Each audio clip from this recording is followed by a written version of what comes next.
ஆலயத்தில் தை மாதம் புஷ்பாஞ்சலி வெகு விமர்சையாக நடைபெறுமாம். அன்று பாலசுப்பிரமணியர் கருவறையை பூக்களால் நிரப்புவர். தைப்பூசத்தன்று நடத்தப்படும் பரி வேட்டை உற்சவம் இங்கு மிகவும் புகழ் பெற்றது. தைப்பூசத்தன்று நாம் அதிகாலையிலே எழுந்து குளித்துவிட்டு திருநீர் உத்திராட்சம் அணிந்து சிவபெருமானை வழிபட வேண்டும். தேவாரம் திருவாசம் போன்றவற்றை பாராயணம் செய்ய வேண்டும். உணவு உண்ணாமல் 3 வேளைகளிலும் பால் பழம் சாப்பிடலாம். மாலையில் கோவிலுக்கு சென்று சிவபூஜையில் பங்கேற்று சிவனை தரிசித்து விரதத்தை நிறைவு செய்யலாம். நாகர்கோவிலிருந்து சுமார் 15 கிலோமீட்டர் தூரத்தில் உள்ளது வள்ளிமலை. வள்ளியை முருகப்பெருமான் திருமணம் செய்த தலம் என்று சொல்லப்படுகிறது. அந்த நாள் தைப்பூச நன்னாள் என்று புராணம் கூறுகிறது.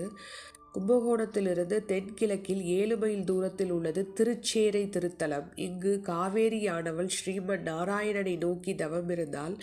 அவள் தவத்தை போற்றிய பெருமாள் அவளுக்கு காட்சி கொடுத்து அருளினார். அந்த நாள் தைப்பூச நன்னாள் என்று புராணங்கள் கூறுகிறது.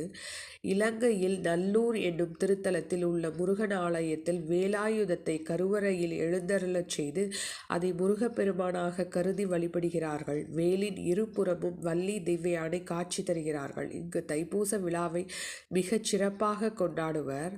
மலேசிய நாட்டின் தலைநகரம் கோலாலம்பூரிலிருந்து வடக்கே 13 கிலோமீட்டர் தூரத்தில் உள்ளது 10 குகை என்னும் இடம். இந்த குகை கோவிலின் முகப்பில் 141 அடி உயரமுள்ள முருகப்பெருமான் அருள் புரிகிறார். இந்த சிலை அமைக்க 2.5 கோடி ரூபாய் செலவானதாம்.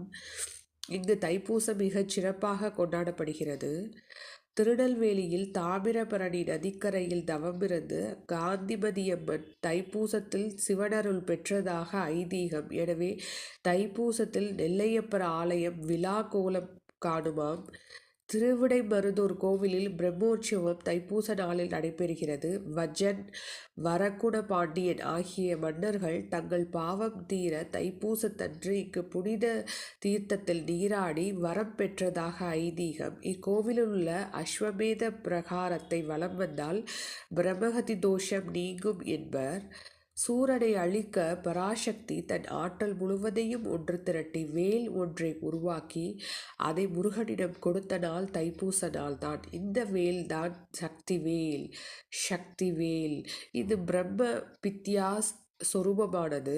இதை முருகனின் தங்கை எனவும் கூறுவர். எல்லா முருகன் ஆலயங்களிலும் தைப்பூச விழா சிறப்பாக நடைபெறும். இருந்தாலும் பழனியில் நடைபெறும் சிறப்பு அபிஷேக அலங்கார பூஜைகளை கண்டு வழிபட்டால் நம் பாவங்கள் அனைத்தும் விலகிவிடுமாம். தைப்பூச நாளில் சுப காரியங்கள் செய்தால் தம்பதிகள் வாழ்வில் எல்லா வளமும் பெற்று நலமுடன் வாழ்வர்.